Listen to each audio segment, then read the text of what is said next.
My name is Claire Whitmore. I'm 29 years old, and I am currently sitting in my car outside my parents' house, while the kind of chaos you only see in bad holiday movies is unfolding inside. Except this isn't a movie. This is my life. 20 minutes ago, my boyfriend's ex-girlfriend stood in the middle of my parents' dining room, tapped a spoon against a wine glass like she was about to give a wedding toast, and announced to my entire family that she was pregnant. With my boyfriend's baby. The room went so quiet, I could hear my grandfather's chair creak from the other end of the table. My mother still had the carving knife in her hand. My father froze, with a serving spoonful of mashed potatoes hovering over my cousin's plate. My younger sister Lily stared at me like she was waiting for me to either faint or throw something. And Ethan, my boyfriend, just sat there beside me, pale but strangely calm. Natalie Brooks smiled like she had practiced the expression in a mirror. "We're going to be parents," she said, placing one hand over her stomach and looking straight at Ethan. Not at the table. Not at me. At Ethan. I felt the blood drain from my face. Ethan slowly set down his fork. Then he said, very clearly, "No, we're not." Natalie blinked. A few relatives gasped. Someone whispered, "Oh my God." Ethan didn't raise his voice. That somehow made it worse. "I had a vasectomy 3 years ago," he said. "So whatever this is, Natalie, it isn't mine."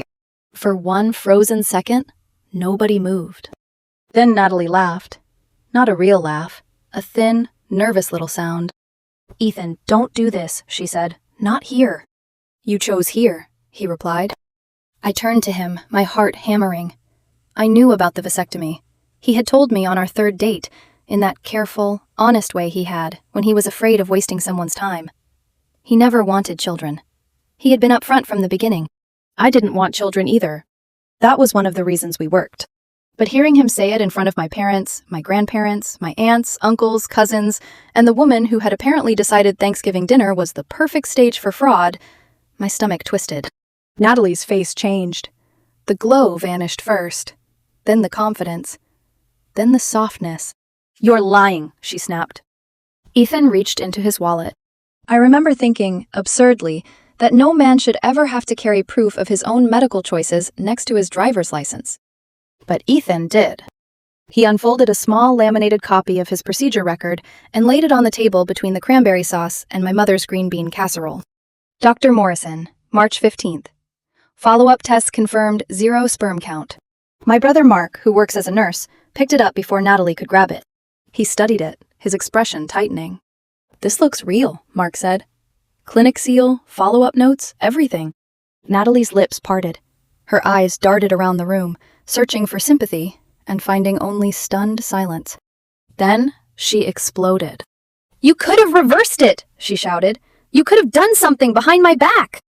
Ethan looked at her like he was seeing a stranger wearing the face of someone he used to know. "I haven't been with you in almost 2 years. That landed hard. My grandmother, who was 87 and misses absolutely nothing, leaned forward. "Then why," she asked, "are you announcing this in my daughter's dining room?" Natalie's mouth trembled. For a second, I thought she might come clean. Instead, she grabbed her purse and rushed down the hall toward the bathroom. My mother started to stand. "Maybe someone should check on—" "No," I said. But Lily was already moving. My sister has always been small, fast, and nosy in the way only younger sisters can be.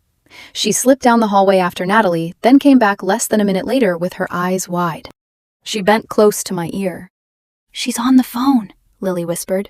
"She said, 'It didn't work. He had a vasectomy. What do I do now?'" My skin went cold. I stood before I even realized I was standing. Ethan followed me into the hallway. We stopped outside the bathroom door. Natalie's voice was muffled, but clear enough. "No, Trent, I can't just leave. You don't understand. His girlfriend's family has money. That was the whole point." I looked at Ethan. His jaw tightened. "Trent." The gay best friend Natalie had apparently been letting sleep on her couch for months. The man she once told Ethan was basically family. I walked back into the dining room, my hands shaking, not from fear anymore, but from rage. Everyone looked at me. "She just admitted the plan," I said. "She called Trent and said it failed because Ethan had a vasectomy. She said my family's money was the point. The silence that followed was different from the first one. The first silence had been shock. This one was disgust. Then my father stood up. My father is not a dramatic man. He fixes things. He listens before speaking. He believes most problems can be solved with patience, receipts, and a good lawyer. But his voice was ice when he said, "That woman needs to leave my house." Natalie came out of the bathroom at exactly the wrong moment. Her mascara was smudged, but there were no tears. She looked at all of us staring at her and immediately changed posture, shoulders folding inward, one hand going to her stomach again. "I don't know what Claire told you," she began. Lily cut her off. "We heard you."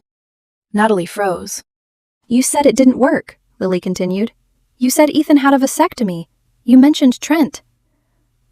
Natalie's face hardened. And then the mask came off completely. "So what?" she said. My mother actually stepped back, as if the words had a smell. Natalie pointed at Ethan. "He can afford it. Claire's family can afford it. Trent can't even keep an apartment. You people act like one baby would ruin you." Ethan's voice was low. "So you thought you'd hand me another man's child and invoice my girlfriend's family?" Natalie looked at me then, really looked at me, and smiled with pure contempt. "You don't even want kids. Why do you care?" I felt something inside me go very still. "Because I care about the truth," I said. "And because you walked into my parents' home and tried to turn my boyfriend into your paycheck." My grandmother pushed her chair back. Everyone turned. She stood slowly, one hand on the table, small and silver-haired and terrifying. "Get out," she said, "before I call the police myself." Natalie grabbed her coat so hard one sleeve turned inside out. At the door, she spun back toward Ethan. "You'll hear from my lawyer." Ethan gave a tired laugh. "Great, bring him the medical records." She slammed the door hard enough to rattle the wreath. No one spoke for almost 10 seconds. Then my mother, still pale, looked at the ruined dinner table and said, "Well, the turkey's getting cold." Somehow, we finished dinner. Or everyone else did. I ended up outside, in my car, typing this with shaking hands, trying to make sense of the fact that a woman I barely knew had just tried to hijack my family's Thanksgiving and attach a fake future to the man I love. Ethan came out 5 minutes ago and tapped on my window. He didn't say much. He just handed me a plate wrapped in foil and whispered, "Your mom said you still need to eat." That was when I almost cried. Not because of Natalie, because of how close she had come to poisoning something good. And the worst part? I don't think she's finished. I should have known Natalie wouldn't disappear quietly. Women like her don't walk away when the lie collapses. They just change strategies. The next attack came 2 days later at 7 in the morning. I was still half asleep when someone started pounding on our apartment door, hard enough to shake the walls. Not knocking. Pounding. Ethan groaned beside me. What the hell? Another bang echoed through the apartment. Then a woman's voice shouted, "Open the door, right now!" Deborah. Natalie's mother. I sat upright immediately. Ethan was already reaching for his phone. Smart man. He hit record before he even got out of bed. By the time we opened the door, Deborah was standing there in a camel-colored coat with the expression of a woman preparing for battle. Beside her stood Natalie, wearing oversized sunglasses, even though the sun wasn't fully up yet. And next to Natalie, Trent. Tall, expensive sneakers, faux confident posture. The best friend. The one who apparently had nowhere else to stay except Natalie's apartment for 2 straight months. Deborah pointed a manicured finger straight at Ethan. "How dare you humiliate my daughter in front of people like that?" Ethan leaned against the doorway calmly. "Good morning to you too." "You are going to take responsibility for this baby," Deborah snapped. I crossed my arms. "Interesting," I said, still pretending it's his. Natalie flinched at the sound of my voice. She looked exhausted. Her makeup was rushed. There were dark circles under her eyes. For a split second, I almost felt sorry for her. Then I remembered the smirk she gave me at Thanksgiving. The pity vanished. Ethan kept his tone even. "I had a vasectomy. We already covered this." Trent stepped forward immediately, chest puffed out. "Look, man," he said. "You don't just abandon a pregnant woman." I blinked slowly. The audacity nearly impressed me. Ethan laughed once under his breath. You seem emotionally invested. Trent's jaw tightened. Deborah jumped in quickly. Too quickly. Because he cares about Natalie, she said. I tilted my head. More than Ethan does? Nobody answered. The hallway suddenly felt very small. Ethan stayed calm in that terrifying way he does when he's truly angry. If you don't leave, he said, I'm calling the police. Deborah scoffed. Call them. We'll tell them you got my daughter pregnant and are abandoning her.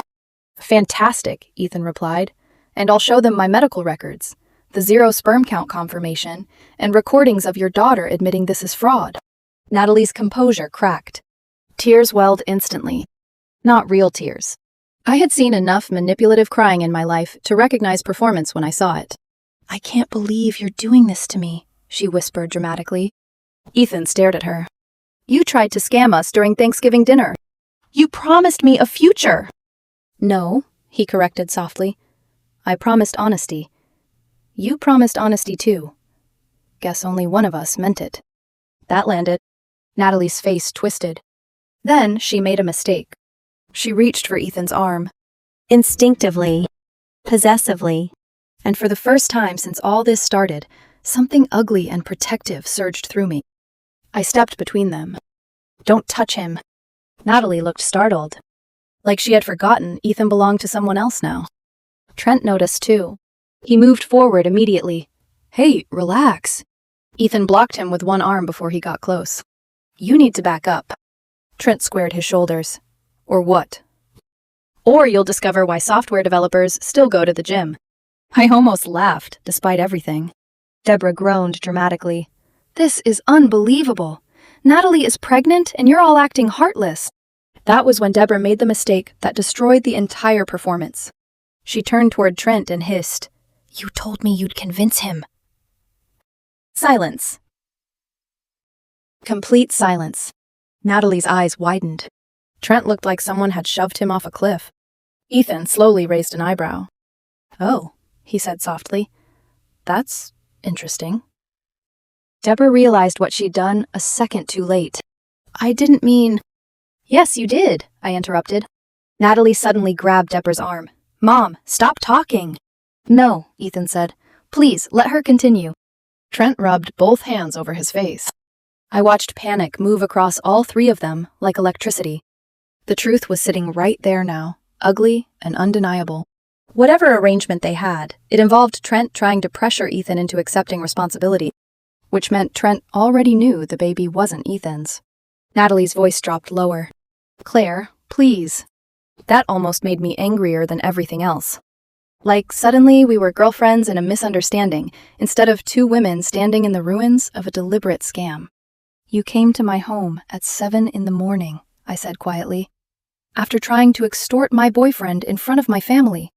Natalie's eyes filled again. You don't understand how hard things are right now. No, I said. I understand perfectly. Her face hardened instantly. There she was again. The real Natalie. Not the crying victim. Not the trembling pregnant woman. The opportunist. You think you're so much better than me because your family has money. I stared at her. My parents own a hardware store. Well, Ethan makes 6 figures. Ethan snorted. Barely. Deborah jumped in desperately. This doesn't have to get ugly. It already is ugly, I said. Ethan finally stepped back and pulled the door inward.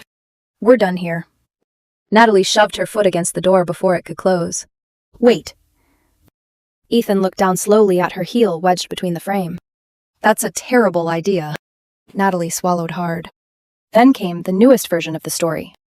Maybe the timing's wrong, she whispered. Ethan blinked once. The timing. Maybe I found out later than I thought. I folded my arms. You and Ethan broke up almost 2 years ago. Natalie opened her mouth, closed it again, because there was no math on earth capable of saving her now. Unless she admitted cheating, which, judging by Trent's expression, had already happened. Ethan finally pushed the door shut. Not hard. Just firmly enough that Natalie had to pull her foot back. And then they were gone. I thought that might finally be the end. I underestimated her. By that evening, Natalie had reinvented herself online. Victim version 3.0. A friend texted me a screenshot first, then another, then 10 more. Natalie had posted in multiple Facebook groups about her wealthy ex-boyfriend abandoning her during pregnancy. She didn't use Ethan's full name. She didn't need to. She included just enough details for mutual acquaintances to identify him. She claimed he came from money, claimed he owned rental properties, claimed he manipulated her emotionally, claimed he threw her out after finding out she was pregnant. And the comments. God. People online become monsters so quickly. Deadbeat. Typical rich guy. Men are trash. Someone even wrote that Ethan should be jailed. I watched his face while he scrolled. He didn't look angry anymore. Just tired. That hurt worse. Then he sighed and opened Instagram. "What are you doing?" I asked. "Being petty." 10 minutes later, he posted a picture of his vasectomy certificate with the caption, "Public service announcement. Still shooting blanks after 3 years. Some people should really workshop their scams better." I choked on my coffee. Within an hour, the internet exploded. My sister commented a GIF that said, "You are not the father." Mark commented, "As an actual medical professional, yes, that paperwork is legitimate." Then came the nuclear strike. A woman named Melanie commented publicly, "Trent, is this why you've been staying at some girl's apartment for months? You told me Natalie was a lesbian." I stared at the screen, then at Ethan, then back at the screen. "Oh," I whispered. Ethan leaned closer, slowly. Oh no. The lies were unraveling now. Fast. And something told me Natalie was about to get desperate. Desperate people are dangerous. That became painfully clear 3 nights later when Natalie called Ethan crying at 11:30 at night. Real crying this time. Not the polished, dramatic kind she performed for audiences. This sounded messy. Panicked. I was curled against Ethan on the couch when his phone lit up with her name. He looked at me first. I nodded once. "Put it on speaker." He answered without greeting her. Natalie's voice came through, shaky and breathless. "Please don't hang up." Ethan leaned back against the couch cushions. "You have 30 seconds. I messed up. I rolled my eyes so hard it physically hurt. "No kidding," Ethan muttered. "You don't understand," Natalie rushed on. "Everything spiraled. Melanie kicked Trent out. My mom's furious. People are sending me horrible messages." "Actions," I interrupted from beside him, "tend to have consequences." There was a pause. I could practically hear her realizing I was listening too. Then came the real reason for the call. "Look," Natalie whispered. "What if we fix this quietly?" Ethan frowned. "Fix what quietly?" "The story." I sat up straighter. Natalie inhaled sharply, like she was about to pitch a business proposal instead of confessing to fraud. "You pretend the baby's yours for a little while," she said quickly. "Just a few months, long enough for people to calm down." I stared at the phone in disbelief. Ethan actually laughed. Not because it was funny. Because his brain genuinely didn't know how else to process the stupidity. Natalie kept going. "Your family obviously has money. They'd help us. We could say we're trying to work things out. Then later we break up quietly, and nobody has to know." I looked at Ethan slowly. He was already recording the call. Of course he was. Smart man. "You want me," Ethan said carefully, "to participate in fraud." "No," Natalie said too quickly. "I just need help getting stable. With another man's child." Silence. Then Natalie whispered, "Please." I felt something cold settle into my chest. Not jealousy. Not anger. Recognition. This woman truly believed other people existed to rescue her from the consequences of her own decisions. Ethan's face hardened. "No." Natalie's breathing hitched. "If you don't help me," she snapped suddenly, "I'll tell people what you've been doing to me." There it was. The threat. I mouthed, "Called it." Ethan's voice went flat. "Meaning?" "I'll tell your employer you've been harassing me." Ethan smiled without humor. "Go ahead." She hung up immediately. The next morning, she actually did it. At 9:14, Ethan received an email from HR asking to schedule a confidential meeting regarding a complaint. I went with him. Mostly because I didn't trust myself not to commit crimes if Natalie somehow appeared in person. Thankfully, she didn't. The HR manager looked deeply uncomfortable when we sat down. "We received allegations," she said carefully, "that you've been creating a hostile environment for a pregnant woman." Ethan blinked once. "She doesn't work here." That visibly confused her. "She doesn't?" "Nope," I said. "Different industry entirely." Then Ethan calmly forwarded every recording, screenshot, text message, and social media post we had collected. The HR manager read in silence for several minutes. At one point, her lips actually parted in disbelief. Finally, she leaned back slowly. "Well," she said, "that escalated." Ethan rubbed his forehead tiredly. "You have no idea." By the time we left, HR had apologized to him twice and recommended filing a harassment report. Which we did. Again.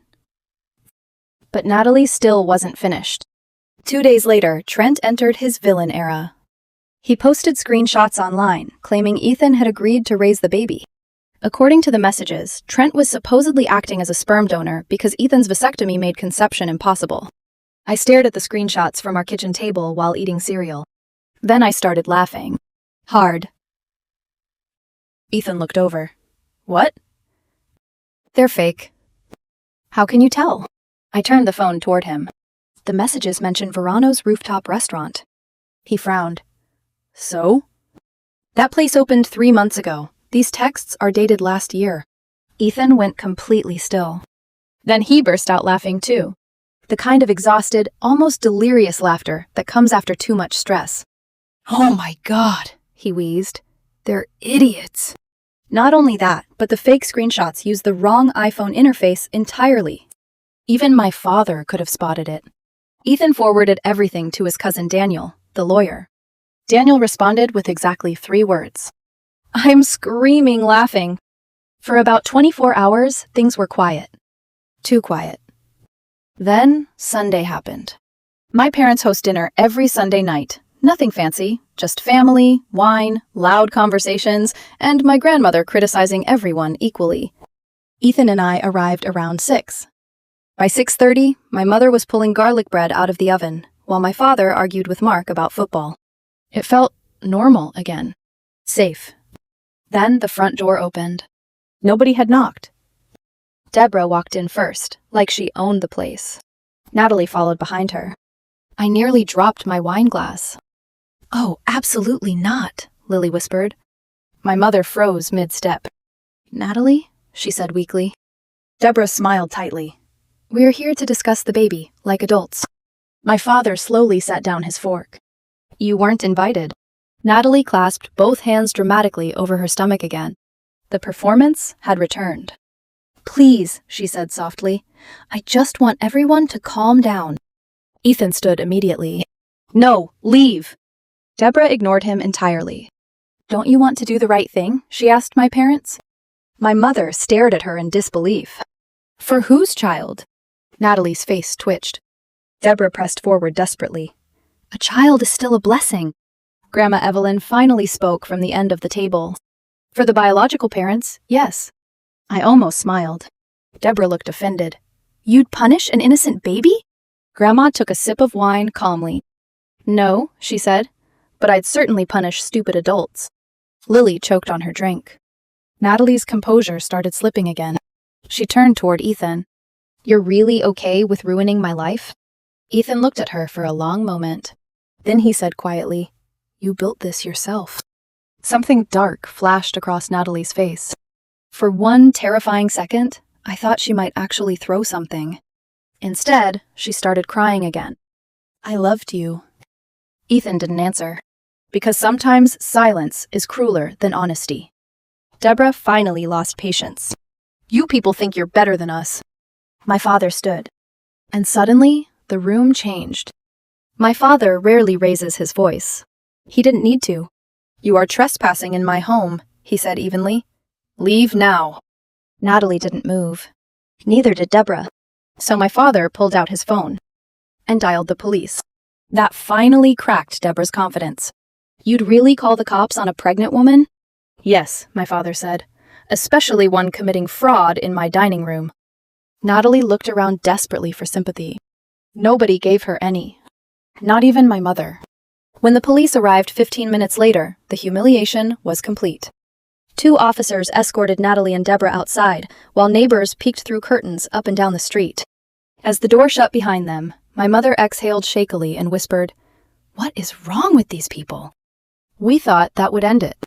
We were wrong. Because 48 hours later, Ethan got served with legal papers.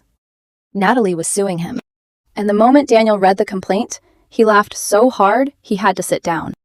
Because whoever wrote it had literally forgotten to delete placeholder text from an online legal template.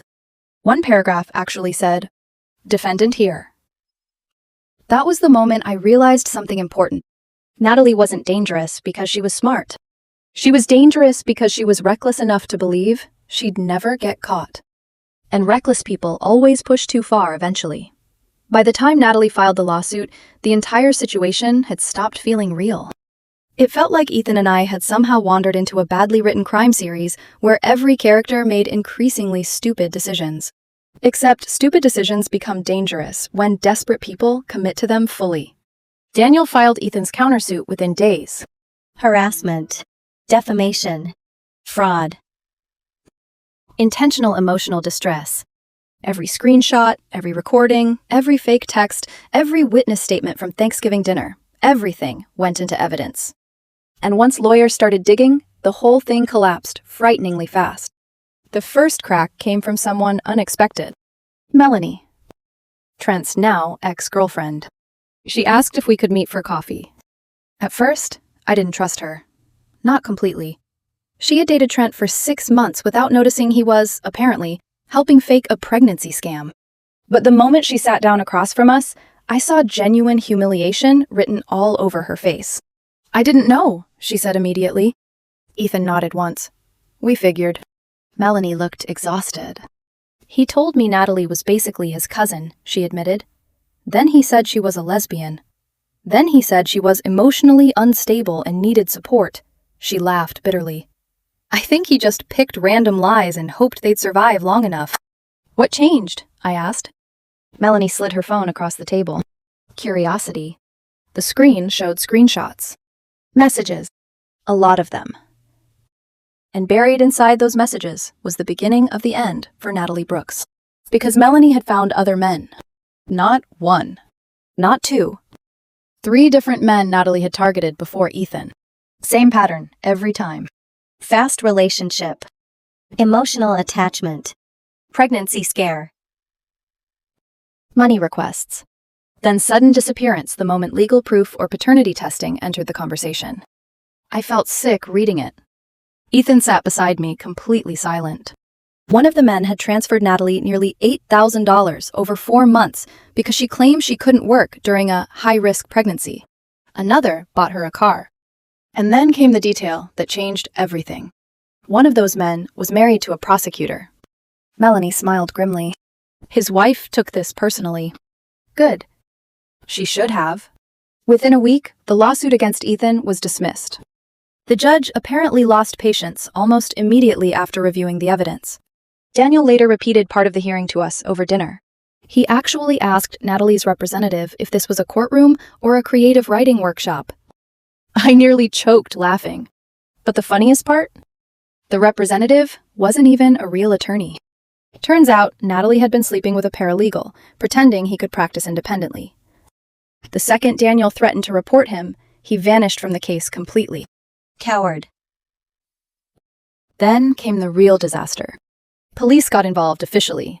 Not just because of the fraud accusations. Because of extortion. Natalie had crossed too many lines. False legal threats. Fake evidence. Workplace harassment. Attempted financial coercion. And apparently, investigators became very interested once they realized there might be multiple victims. Then, the final truth surfaced. Natalie wasn't pregnant. Not even a little. I remember sitting in stunned silence when Daniel called us with the update. She bought positive pregnancy tests online, he said. I blinked slowly. You can do that? Unfortunately, yes. Ethan leaned back against the couch cushions and covered his face with both hands. Daniel kept talking. She also had a clinic appointment scheduled for next month. My stomach twisted. What kind of appointment? An abortion consultation. Silence filled our apartment. Then Daniel said the sentence that made my skin crawl. She planned to claim stress caused a miscarriage after receiving money. I stared at the wall for a long time after the call ended. Not because I pitied Natalie anymore, because I realized how calculated all of this had been. The tears, the shaking voice, the hand over her stomach, the public humiliation attempt during Thanksgiving. Every piece had been designed for maximum emotional pressure. Ethan finally spoke quietly. She never loved anyone. I looked at him. He wasn't angry anymore, just sad. And honestly, that hurt more. But karma wasn't finished with Natalie yet. Because during the investigation, police uncovered something even worse.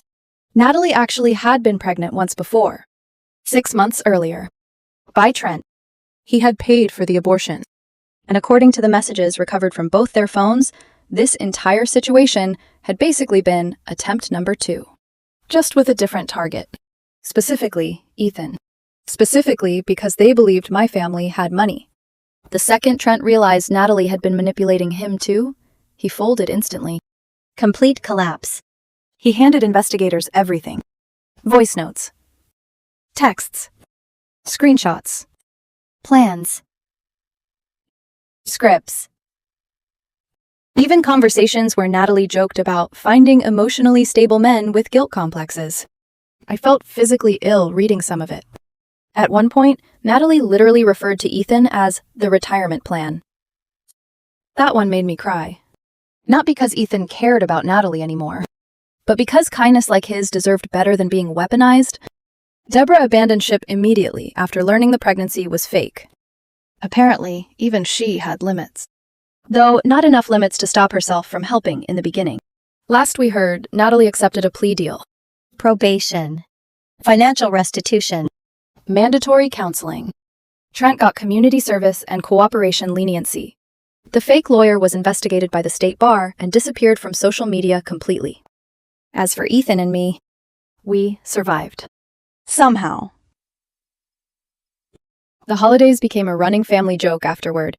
Grandma Evelyn officially banned major life announcements during dinner unless she approved them first. Lily had a decorative sign made for Christmas that read, "No engagements, no pregnancies, no crimes." My mother framed Ethan's laminated vasectomy certificate as a joke for exactly 3 days before he begged her to stop showing relatives. And yes, he laminated it for real afterward. "Never again," he told me solemnly. Honestly? Fair. A few months later, life finally became quiet again. Real quiet. Not the tense kind. The peaceful kind. One night, Ethan and I were sitting on our balcony watching rain slide down the city lights when he looked at me carefully and asked, "Did this whole thing scare you?" "A little," I admitted. That maybe people can fake love that convincingly? I thought about it for a long moment. Then I shook my head. "No," I said softly. "Actually, I think it proved the opposite." He frowned slightly. I smiled. Because no matter how manipulative she was, she still couldn't fake what real loyalty looks like. Ethan stared at me quietly after that. Then he reached for my hand. And for the first time in months, everything finally felt over.